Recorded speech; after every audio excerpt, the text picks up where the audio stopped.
અને રાજ્યમાં સમસ્યાઓનો ગ્રાફ માત્ર આટલેથી નથી અટકતો.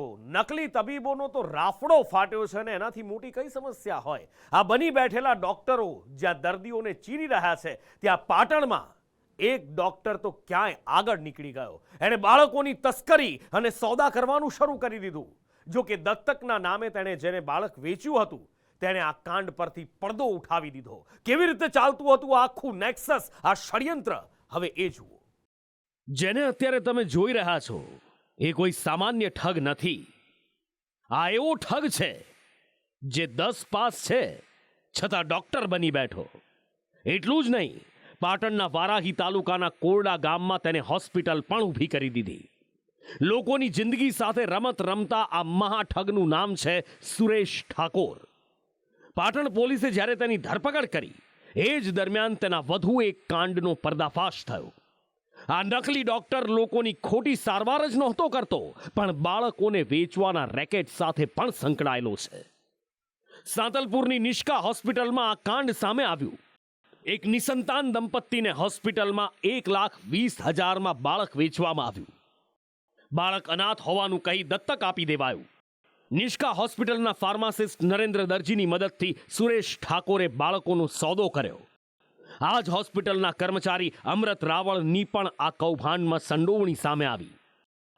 રાધનપુર પાલિકામાંથી બાળકનું બોગસ જન્મપત્ર પણ કઢાવી દેવાયું. જો કે બાળકને દત્તક લેવાના ઓથા હેઠળ ચાલતા ખરીદ વેચાણના કૌભાંડનો પર્દાફાશ થઈ ગયો. બાળક બીમાર રહેતા ખરીદનાર દંપતીએ તેને પરત કરી દીધું.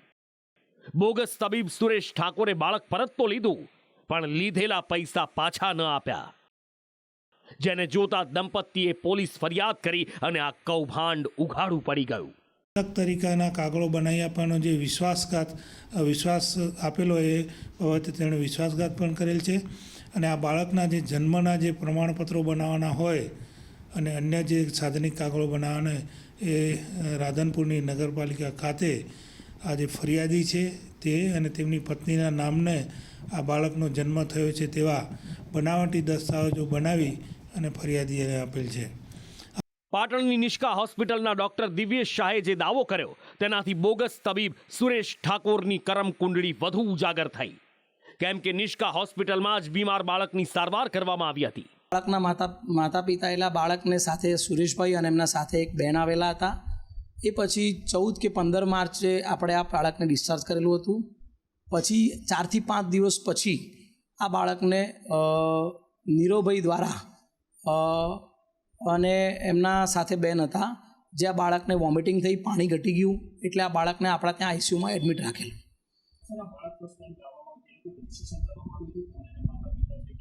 એટલે બાળક જન્મે ત્યારે એની મેચ્યોરિટી બદલાયું. એટલે હું તમને એવું નથી કહેતો, હું એમ જ કહું છું કે આ જે આઈસીયુમાં રાખેલું એવું બાળક પહેલી વાર લઈને આવેલું આપણા ત્યાં.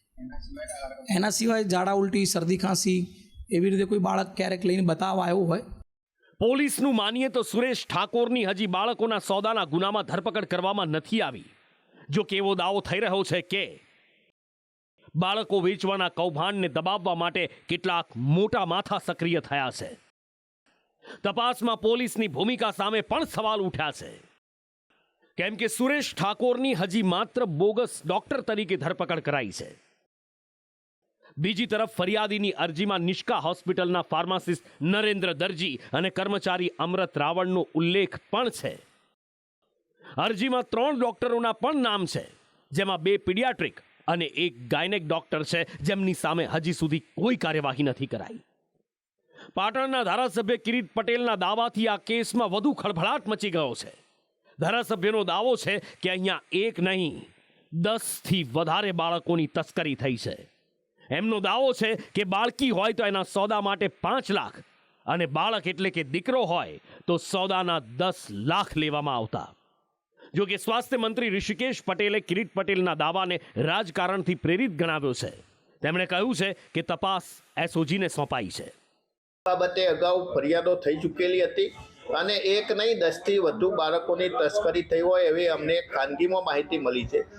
પોલીસ શું કરી રહી છે, જે ખરેખર નીરવ મોદી ફરિયાદી છે, ફરિયાદી ક્યાં છે એની તપાસ થવી જોઈએ. અને જો સરકાર સાચી રીતે આની તપાસ કરવા માંગતી હોય તો સરકારી અધિકારીએ ફરિયાદી બનવું જોઈએ. આરોગ્ય તંત્રના જિલ્લા કક્ષાના અધિકારીએ, ક્લાસ 1 કક્ષાના અધિકારીએ ફરિયાદી બની અને આ બાબતની તપાસ થવી જોઈએ. તાત્કાલિક સીટની રચના કરી અને આવા કેટલા બાળકોની તસ્કરી થઈ, કેટલા બાળકોને આપવામાં આવ્યા, 10 થી 15 લાખ રૂપિયા, મહિલા હોય તો 5 લાખ રૂપિયા, પુરુષ બાળક હોય એ તો એના 10 લાખ રૂપિયા. આ બાબત એક ગંભીર પ્રકારની બાબત છે. કોઈએ ફરિયાદ કરી હોય કે મારું બાળક ચોરાઈ ગયું છે, હા, તો એ બાબતનું સંજ્ઞાન લઈ અને પોલીસ તપાસ પણ થાય અને રિપોર્ટ પણ થાય. પણ વગર એમનેમ કે 10 બાળકો ને 15 બાળકો ને 20 બાળકો અને એક બાળકનો આટલો રેટ, દીકરો હોય તો આટલો રેટ, દીકરી હોય તો આટલો રેટ, આ રીતના આક્ષેપો એ કેવળ ને કેવળ રાજકીય હેતુથી થાય. બાકી એસઓજીને સ્પેશિયલ ઓપરેશનલ ગ્રુપને આપણે આ તપાસ સોંપી છે, જેથી કરી સ્કિલ અને સારી તપાસ થાય, નિષ્પક્ષ તપાસ થાય અને તમામ હેરાર્કી બનાવ જે સુરેશ ઠાકોરના ત્યાંથી બન્યો છે ત્યાંથી છેક સુધી છેલ્લે જ્યાંથી બાળક ગુમ થયું ત્યાં સુધીની આખી તપાસ થશે. સંદેશ ન્યૂઝે રાજ્યના બાળ આયોગના અધ્યક્ષ ધર્મિષ્ઠાબેન ગજ્જર સાથે પણ વાત કરી. તેમનું કહેવું છે કે પાટણના કિસ્સામાં કાયદાકીય કાર્યવાહી થઈ રહી છે. જરૂર પડશે તો આયોગની ટીમ પણ તપાસ કરશે. એક્શન લેવાયા છે એ ખૂબ ગતિવિધિમાં છે.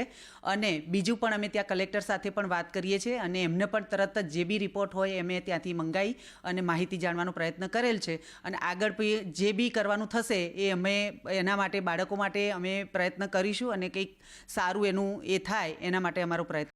બાળકો વેચવાનું આ કૌભાંડ દેખાય છે એટલું સરળ અને એટલું નાનું નથી લાગી રહ્યું. આ કૌભાંડ ખૂબ મોટું હોય તેવા અણસાર દેખાઈ રહ્યા છે. આ કૌભાંડના તાર ક્યાંય દૂર સુધી લંબાયા હોય એવું દેખાઈ રહ્યું છે. અને માટે જ આ કેસમાં તપાસમાં ઈમાનદારીની ખૂબ જરૂર છે. હજી બીજા કયા ડોક્ટર સંડોવાયેલા છે, કોણ છે એ મોટા માથા, એક વિગત ઉજાગર થવી ખૂબ જરૂરી છે. કારણ કે સવાલ ગુજરાતના ભવિષ્યનો છે. ભરત પ્રજાપતિ, સંદેશ ન્યૂઝ, પાટણ. ખ્યાતિકાંડમાં એક પછી એક પીડિતો સામે આવી રહ્યા છે, પણ હોસ્પિટલના પાપી સંચાલકો હજી ભૂગર્ભમાં છે. ના તો પોલીસને ખબર છે કે ગરીબોના દુશ્મનો, ગરીબોના હત્યારા ક્યાં છુપાયા છે, કે ન તો બીજા કોઈને. અનેક લોકોની જિંદગી બરબાદ કરનારા, અનેક પરિવારોના માળા વીખનારા અલગ અલગ દિશામાં ફરાર થયા હોવાનો ચોંકાવનારો ઘટસ્ફોટ થયો છે. ત્યારે ખ્યાતિની કાળી કમાણીના પાપનો ભોગ બનેલ વધુ એક ગામની વ્યથાને સંદેશ ન્યૂઝે ઉજાગર કરી છે. આ ગામના લોકોના પણ આ જ રીતે હૃદય ચીરવામાં આવ્યા હતા, કેમ્પ કરવાના નામે, પીએમજયમાંથી પૈસા ખંખેરવાના નામે. આ એ જ ડોક્ટર છે જેણે કાળી કમાણી માટે ગરીબોના હૃદય ચીરી નાખ્યા, જે ખ્યાતિ હોસ્પિટલના સંચાલકોના કાળા કામમાં સામેલ થયો અને ડોક્ટર તરીકેના પોતાના ધર્મને પણ ભૂલી ગયો. આ ડોક્ટર છે પ્રશાંત વજીરાણી, જેના રિમાન્ડ પૂર્ણ થતા કોર્ટે તેને જ્યુડિશિયલ કસ્ટડીમાં મોકલી દીધો છે અને હવે એ જેલમાં રહેશે. પણ સવાલ ઊભો થાય કે ખ્યાતિકાંડના બાકીના 6 આરોપીઓ ક્યાં છે? માસ્ટર માઇન્ડ કાર્તિક પટેલ ક્યાં છે? સીઈઓ ક્યાં છે? ડિરેક્ટર ક્યાં છે? એ બધા ક્યાં છે જે આ કાંડના ખરા પાપીઓ છે? પોલીસને 2 સપ્તાહ બાદ પણ આમાંથી કોઈની ભાળ નથી મળી. ધરપકડથી બચવા આ બધા જ સતત પોતાના લોકેશન બદલી રહ્યા છે. એ સામે આવ્યું છે કે કાર્તિક પટેલ ઓસ્ટ્રેલિયાથી ન્યૂઝીલેન્ડ ભાગી ગયો છે. હોસ્પિટલના સીઈઓ ચિરાગ રાજપૂતનું છેલ્લું લોકેશન જેસલમેર હોવાનું સામે આવ્યું, જ્યારે મિલિંદ પટેલનું છેલ્લું લોકેશન અમદાવાદના વૈષ્ણોદેવી સર્કલ પાસે, રાજશ્રી કોઠારીનું અમદાવાદમાં તેના ઘરે, સંજય પટોડિયાનું છેલ્લું લોકેશન રાજકોટ પાસે અને રાહુલ જૈનનું છેલ્લું લોકેશન રાજસ્થાન મધ્યપ્રદેશ બોર્ડર પાસે જણાયું છે. કાર્તિક પટેલ સામે ઇસ્યુ કરાયેલી રેડ કોર્નર નોટિસ અંગે ક્રાઇમ બ્રાન્ચ પોતે અસમંજસમાં છે. આરોપીઓને તેના સગા સંબંધી મદદ કરતા હોવાની આશંકા છે, ત્યારે ક્રાઇમ બ્રાન્ચ હવે સગા સંબંધીઓના પણ નિવેદન લેશે. જે પીએમજય યોજનાને હાથો બનાવી ખ્યાતિ હોસ્પિટલના સંચાલકો દર્દીઓને લૂંટતા, એ યોજનાના કર્મીઓ પણ શંકાના ઘેરામાં છે. ઓફિસનો સ્ટાફ પોલીસના રડારમાં છે.